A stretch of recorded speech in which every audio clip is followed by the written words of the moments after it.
Mike here from Vector, part 2 of our uneven lies. This time we're going to talk a little bit what to do if we're hitting up a hill, if we're hitting down a hill, okay? There are some slight differences we have to make. So, general rule of thumb for ball position. We want the ball position to be closer to the higher foot. So in this scenario, I'm a right-handed player, I'm hitting up the hill. I'd want my ball position to be a little bit closer, a little forward, a little closer to that higher foot. Whereas the weight's going to be a little bit more on my trail foot. Same thing happens when on the other way, which we're going to talk about in a second. But for now, we're going to have that ball position a little bit forward. Weight's a little bit on my back foot because I'm hitting up the hill. A couple things to know here. Let's say we hit our 8-iron 100 yards, give or take. Just throwing that number out there.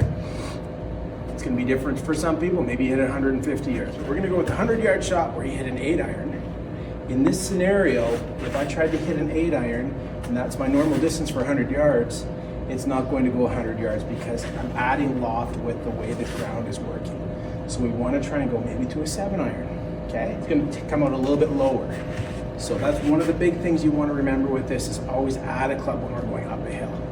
Another thing to always keep in mind with these uphill, downhill lies, your shoulders should reflect the level of the ground. So in this scenario, with it being uphill, I want to make sure my shoulders are going up a little bit. So if I'm setting up, ball position is a little bit forward, I'm tilting my shoulders so that it's level. I'm level with the ground. Rather than being here, we're going to hit into the ground a lot. We want to make sure that our shoulders are now level with the ground. Okay, so I'm grabbing a 7-iron, shoulders are a little bit level with the ground, that is. Ball position is a little bit forward. Take some practice swings, see what happens, okay?